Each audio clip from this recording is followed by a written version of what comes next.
আসসালামু আলাইকুম রহমতুল্লাহি ওবরকাতুহু। সম্মানিত দর্শক, আজকের যে ভিডিওটি, এটি যারা ইতিহাস পছন্দ করেন তাদের জন্য। কি করে বাংলাদেশে মির্জাফর পয়দা হয়?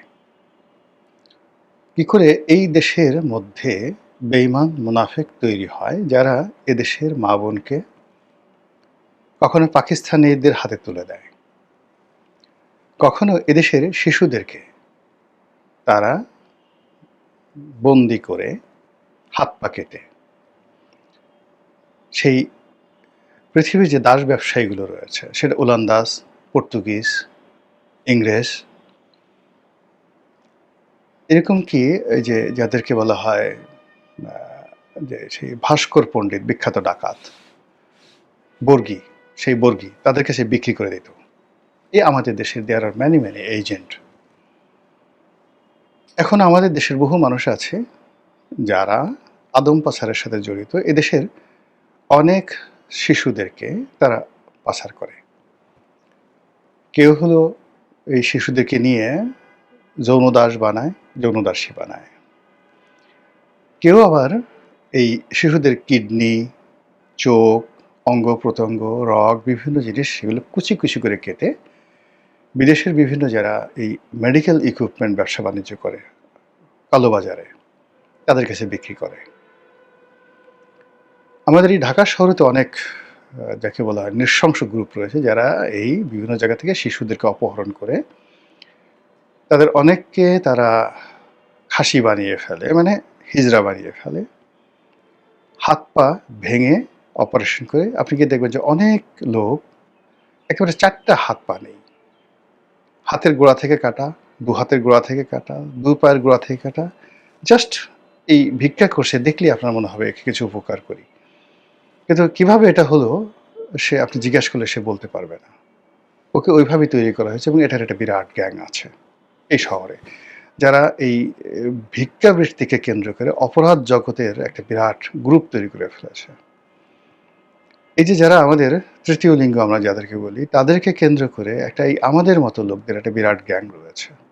ভদ্রবেশী, হয়তো দেখবেন যে ধর্মকর্ম করে, কিন্তু তাদের কাজই হলো এরকম তৃতীয় লিঙ্গের লোক তৈরি করা, লালন করা, পালন করা, তাদের মাধ্যমে সন্ত্রাস তৈরি করে একটা অপরাধ জগৎ গড়ে তোলে। এই মানুষগুলো একেবারে সবাই আমাদের সমাজে বসবাস করা এক শ্রেণীর দুর্বৃত্ত। আর এই দুর্বৃত্তদের মধ্যে যাদের রাজনৈতিক ক্ষমতার বেশি, যাদের রাজনৈতিক কোয়ালিটি রয়েছে, রাজনীতির যাকে বলা হয় নেতৃত্বে দেওয়ার কোয়ালিটি রয়েছে, but in a bad sense. নেতৃত্বে দুটো রয়েছে, একটা হলো ইতিবাচক আর একটা হলো নেতিবাচক। যুদ্ধের ময়দানে মোহনলাল যেভাবে আছে, মির্জাফরও তো আছে, মীরমদন যেভাবে আছে, শিমফ্রে যেভাবে আছে, ওইভাবে বেঈমান মুনাফেক আর অনেক জেনারেল আপনার হাতে থাকবে। মীরমদন, মীর কাসিম, এরাও কিন্তু অনেক বড় বেঈমান ছিলেন মুক্তিযুদ্ধের, এই মানে পলাশির যুদ্ধের ইতিহাসে। মীর কাসিম তো যাই হোক, এনিওয়ে, আমাদের এই বাংলাদেশের যে স্বাধীনতা, সার্বভৌমত্ব, এই সার্বভৌমত্ব বিভিন্ন সময় কখনো আমেরিকার কাছে, কখনো রাশিয়ার কাছে, কখনো চীনের কাছে, কখনো ভারতের কাছে এইভাবে বস্তা বন্দি করে এই বাংলাদেশের হাত পা লুলা করে, বাংলাদেশকে পঙ্গু করে, বাংলাদেশের একেবারে সর্বস্ব লুট করে এটিকে একটা জড় পদার্থ বানিয়ে, মূল্যহীন একটা জিনিস বানিয়ে বস্তায় ভরে এই বাংলার অনেক কুলাঙ্গার রয়েছে, যে কুলাঙ্গাররা ব্যাগ ভর্তি করে নিয়ে দিল্লিতে ঘুরে বেড়ায়। এখনো, আগেও, হাজার বছরের ইতিহাসে ঘুরে বেড়ায়, কিনো কিনো কিনো। অনেকে এই যে নব্য শক্তি, এখানে দিল্লি আমাদের কাছে পুরনো শক্তি 1000 বছরের। তারপরে শক্তি হিসেবে ধরুন আসলো লন্ডন, মানে ইংল্যান্ড। সেখানেও এরকম আমাদের দালাল ফড়িয়ার অভাব হয়নি। এরপর আমরা বিক্রি করেছি জাপানের কাছে দ্বিতীয় বিশ্বযুদ্ধের সময়, আমাদের এই বাংলা। ভারতের কাছে বিক্রি করেছি, পাকিস্তানের কাছে বিক্রি করেছি, জাপানের কাছে বিক্রি করেছি, এমনকি একটা সময় মায়ানমারের কাছে আমাদের এই দেশ বিক্রি করার জন্য দালালরা এভাবে ঘুরেছে, বেঈমানরা, মুনাফিকরা ঘুরেছে। এই কাহিনীগুলো ধারাবাহিকভাবে বলবো এবং এতে করে আপনি বুঝতে পারবেন যে আমাদের দেশ নিয়ে আসলে এখন কি হচ্ছে। আপনি যদি আজ থেকে ১,০০০ বছর আগে ধরেন, অর্থাৎ ২০২৬ সন, আর ১,০২৬ সন কেমন ছিল আমাদের এই দেশটা? আজকের যে গুজরাট, এই যে নরেন্দ্র মোদীর বাড়ি, এখানে একটা বিশাল সাম্রাজ্য গঠিত হয়েছিল দক্ষিণ ভারতে, চৌল সাম্রাজ্য। চৌল সম্রাট রাজেন্দ্র, তিনি সেই দক্ষিণ ভারত থেকে ছুটে এসেছিলেন আমাদের এই এলাকা দখল করার জন্য। এই প্রথম দক্ষিণ ভারতের কোনো সম্রাট আমাদের এই জায়গায় এলেন, অর্থাৎ এই বাংলা, বিহার, উড়িষ্যাতে এলেন। কেন এসেছিলেন জানেন? এই যে এটাকে বলা হয় আমাদের উপমহাদেশের একমাত্র পানি যুদ্ধ, পানি নিয়ে যুদ্ধ। অর্থাৎ এই যে গঙ্গার যে প্রবাহ, এই প্রবাহটাকে তিনি ফিরিয়ে দিতে চাচ্ছিলেন অন্যদিকে। তো এটাকে যদি গঙ্গার এই প্রবাহটাকে তাকে ফিরিয়ে দিতে হয়, তাহলে এই জায়গাতে রাজনৈতিক শক্তি অর্জন করা দরকার। এজন্য সেই ১,০২৪ এবং ১,০২৫ সনে তিনি এই মাঝামাঝি সময়ের মধ্যে বাংলা, বিহার, উড়িষ্যার এই অঞ্চল অধিকার করেছিলেন চোল সম্রাট রাজেন্দ্র। তো তার আগের ইতিহাস কি? তার আগের ইতিহাস শশাঙ্ক, তার আগের ইতিহাস পাল বংশ, এবং পাল বংশের পতনের পর সেন বংশ। এরপরে বিভিন্ন সময় আমাদের দেশে ইখতিয়ার উদ্দিন মোহাম্মদ বিন বখতিয়ার খলজির পর আমাদের এখানে যে রাজত্বগুলো চলেছে, সুলতানি আমল চলেছে, আমরা পুরো সময়টাই দিল্লির অধীনস্থ ছিলাম। আর তার আগে এখানে সামন্ত রাজারা কাজ করতেন। কিন্তু অবাক করা ব্যাপার হলো যে আজ আমরা যে বাঙালি জাতীয়তা বলি বা বাঙালি জাতীয়তাবাদ বলি বা বাংলাদেশের জাতীয়তাবাদ বলি, এটা কিন্তু গঠিত হয়নি।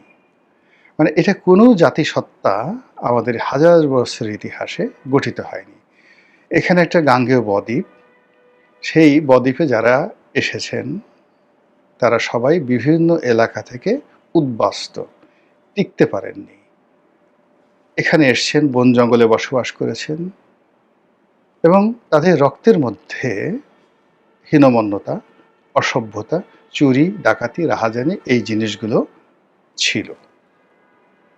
যেভাবেই আসছে এখানে, মানে আমাদের এই যে জনগোষ্ঠী, সেখানে আপনাকে দ্রাবিড় সংস্কৃতিতে যেতে হবে। এটাকে আপনাকে বুঝতে হলে দ্রাবিড় সংস্কৃতিতে যেতে হবে। তো সেখান থেকে আসলো, ফলে আমরা কোনো জাতি গঠন করতে পারিনি, এমনকি কোনো গোত্র গঠন করতে পারিনি।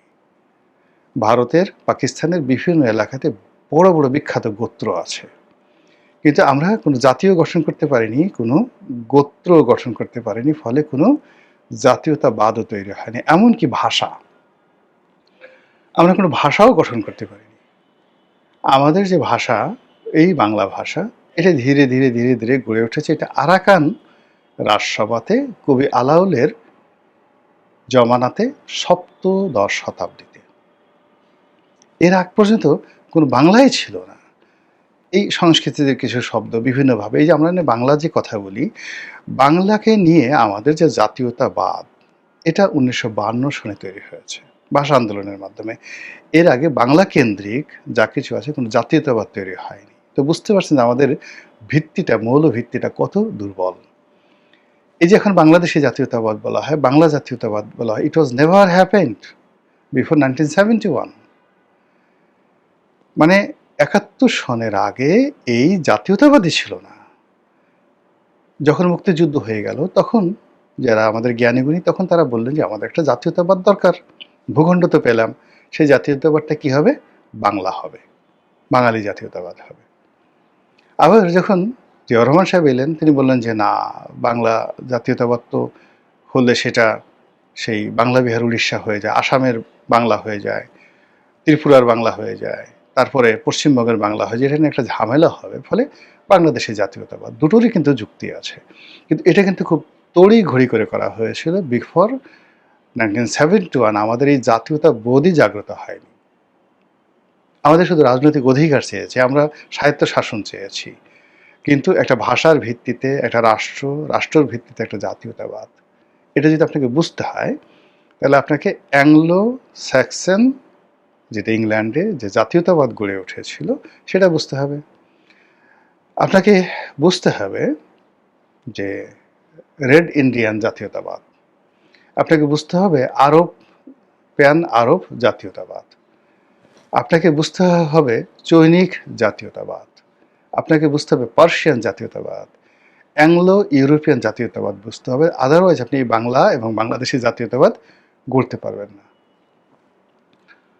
মহাত্মা গান্ধী যখন এলেন, তখন তিনি প্রথম যেটা করতে পেরেছিলেন সেটা হলো ভারতীয় জাতীয়বাদ, দ্য ইন্ডিয়ান ন্যাশনালিজম। অথচ ভারতবর্ষের ইতিহাসে ভারত যে শব্দটি, এই শব্দটিকে ধারণ করে ইন্ডিয়ান ন্যাশনালিজম বা ভারতীয় জাতীয়তাবাদ, এটা ভারতের 5,000 বছরের ইতিহাসে তৈরি করতে পারেনি। যেটা মহাত্মা গান্ধীকে কেন ফাদার অফ দ্য নেশন বলা হয়, তিনি প্রথম এই 5,000 বছরের ইতিহাসে ভারতকে একটা ন্যাশনালিজমে দাঁড় করিয়েছেন। তার প্রেক্ষিতে স্বাধীনতা যুদ্ধ হয়েছে, স্বাধীনতা লাভ হয়েছে, স্বাধীনতার আন্দোলন হয়েছে, what ever maybe, he is the father of nation. কিন্তু রামকে কিংবা ভারতকে ভারতের ফাদার অফ দ্য নেশন বলা হয় না, কিংবা পঞ্চপাণ্ডবকে ভারতের জাতির পিতা বলা হয় না। ভারতের অন্য কেউ এই ন্যাশনালিজমটা জাগ্রত করতে পারেনি। তো সেই ন্যাশনালিজম যে জাগ্রত করে, সেই আসলে জাতির পিতা হয়। সম্রাট আকবরকে ভারতের জাতির পিতা বলা হয় না, হি দ্য ফাইনেস্ট এভার, যাকে বলা হয় আমরা ওয়ার্ল্ড এভার হ্যাজ সিন। এরকম পৃথিবীতে মানে খুব অল্প কয়েকজন সম্রাট যাদের মধ্যে আছেন, তিনি সম্রাট আকবর। বা শিবাজির কথা নিয়ে ভারত এখন খুব বলছে, কিন্তু শিবাজিকে কি আপনি বলেন তো, নরেন্দ্র মোদীকে বলেন তো শিবাজিকে জাতির পিতা বানান, সমস্ত ভারত বিভক্ত হয়ে পড়বে। এর কারণ হলো সে ভারতীয় জাতীয়তাবাদকে করেন, সে হিন্দুয়ানা করেছে, একটা ধর্মকে সে নিয়ে ব্যবসা করার চেষ্টা করেছে। তদ্রূপ বাঙালিকে যদি আপনি খুঁজতে যান, তাহলে এই বাঙালি জাতীয়তাবাদ কে তৈরি করেছিল? এটা এই দুজন লোককে, আপনি বঙ্গবন্ধু এবং জিয়াউর রহমান, এই দুজনকে, তারা এই জাতীয়তাবাদটাকে তারা সামনে নিয়ে এসেছিল। অথচ আপনি আবুল হাশিম, তাদের চেয়ে অনেক জ্ঞানী আবুল হাশিম ছিলেন, হোসেন শহীদ সোহরাওয়ার্দী ছিলেন, বাংলাদেশে আরও শেরে বাংলা একটা ফজলুল হক ছিলেন, কিন্তু তারা কেউ বাঙালি জাতীয়তাবাদটাকে বা বাংলাদেশি জাতীয়তাবাদটাকে ধারণ করতে পারেনি, ফলে জাতি গঠন হয়নি। আবার এই যে 1757 সালে পলাশীর যে প্রান্তর, যা কিছু হলো, তখনও বাঙালি জাতি ছিল না, বাঙালি জাতীয়তাবাদ ছিল না, বাংলা, বিহার, উড়িষ্যা এটা রাষ্ট্রসত্তা ছিল। তো যেটা বলছিলাম, সেই যে আগের আমল থেকে যেটা হলো যে আপনি আর আমরা একটা রাষ্ট্র গঠন করতে পারিনি, আমরা একটা জাতি গঠন করতে পারিনি, আমরা একটা ভাষা গঠন করতে পারিনি। আমাদের এই ভাষার ভিত্তিতে 52 সন থেকে খুব অল্প সময় গঠিত হয়ে আসছে। ফলে কি হলো, আমাদের যে মির্জাফরদের ইতিহাস, এই দেশ বিক্রি করার ইতিহাস, সত্যি করতে বাঙালিদের মধ্যে যারা বাঙালি, এটা আপনাকে ধরতে হবে 1971 থেকে, মুক্তিযুদ্ধ থেকে। এই মুক্তিযুদ্ধের আগের যত মির্জাফর, যত রাজা বাদশাহ, সব বিদেশি, যত নাগরিক সব বিদেশি। এই ভূখণ্ডে সান অফ দ্য সয়েল আপনি কোথাও খুঁজে পাবেন না, এখানে খুঁজে পাবেন না। এই সান অফ দ্য সয়েল আসছে গুজরাট থেকে, সান অফ দ্য সয়েল আসছে আফগানিস্তান থেকে, আসছে মুর্শিদাবাদ থেকে, আসছে আপনার সেই ইসলামাবাদ থেকে, আসছে তুরস্ক থেকে। পৃথিবীর এমন কোনো জায়গা নেই এই শঙ্কর জাতির বীর্য আসেনি, এমন কোনো জায়গা নেই।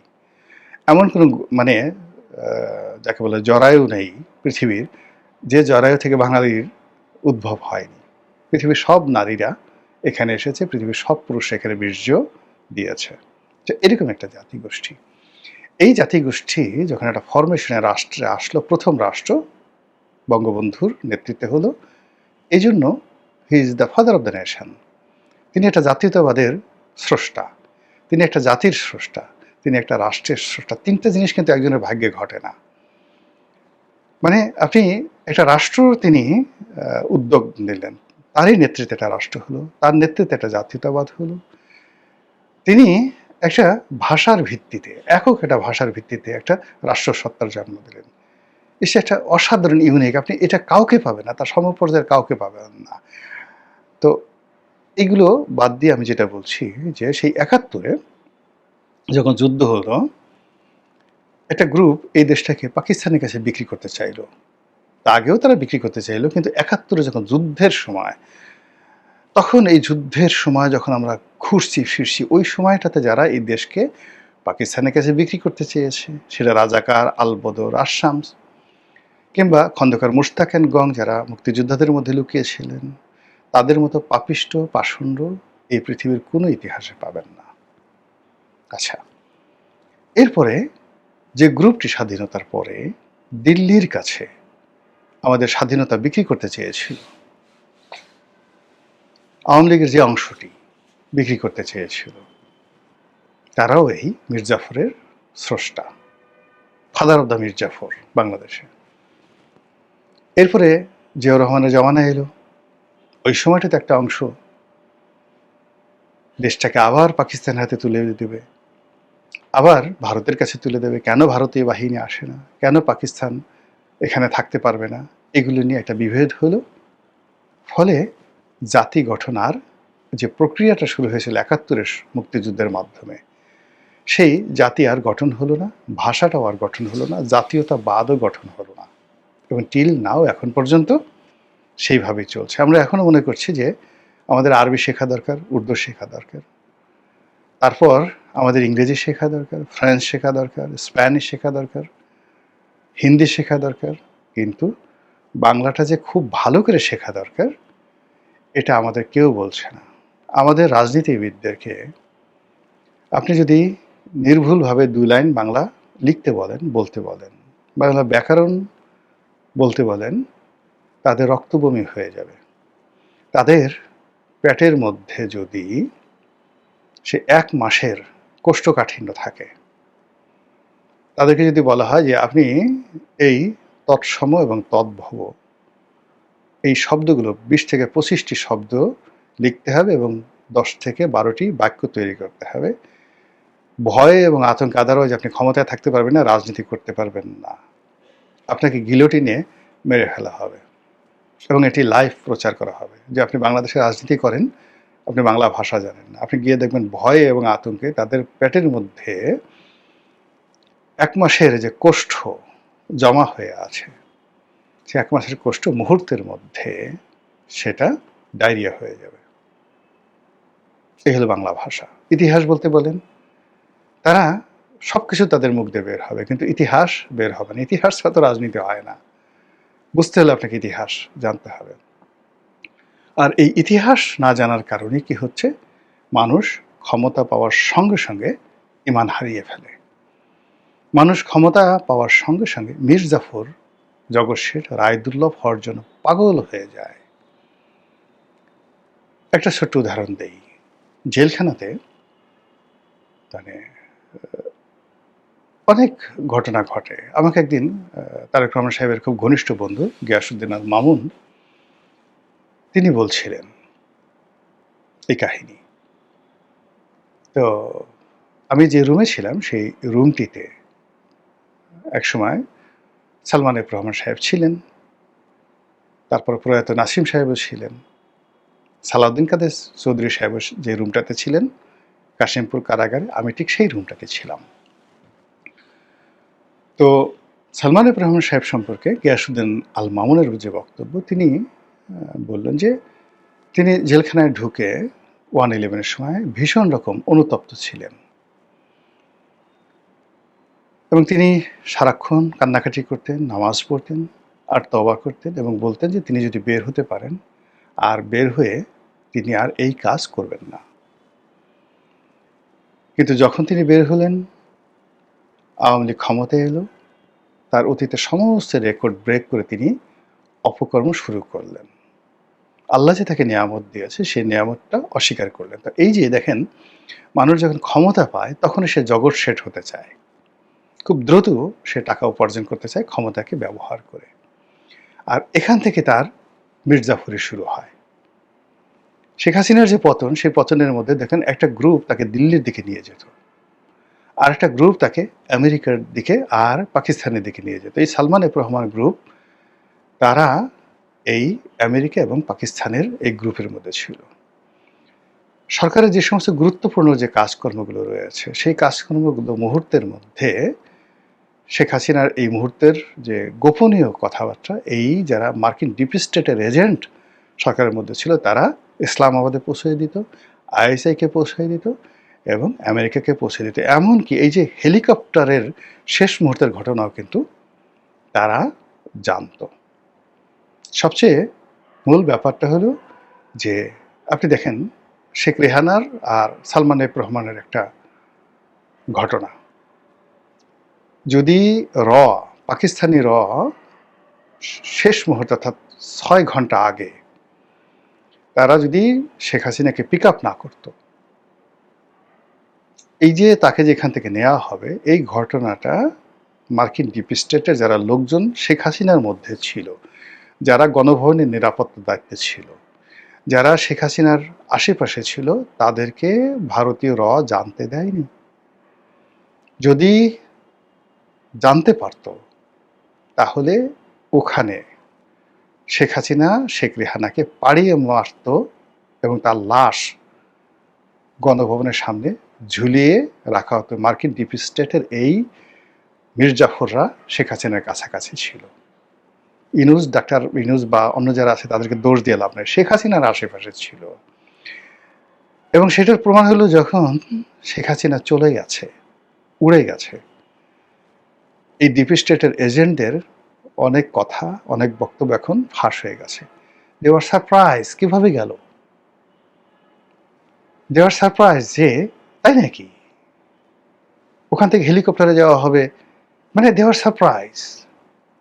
কারা কারা সারপ্রাইজ হয়েছে, কারা কারা এই ঘটনা জানছে, আপনি একটু জানলেই বুঝতে পারবেন।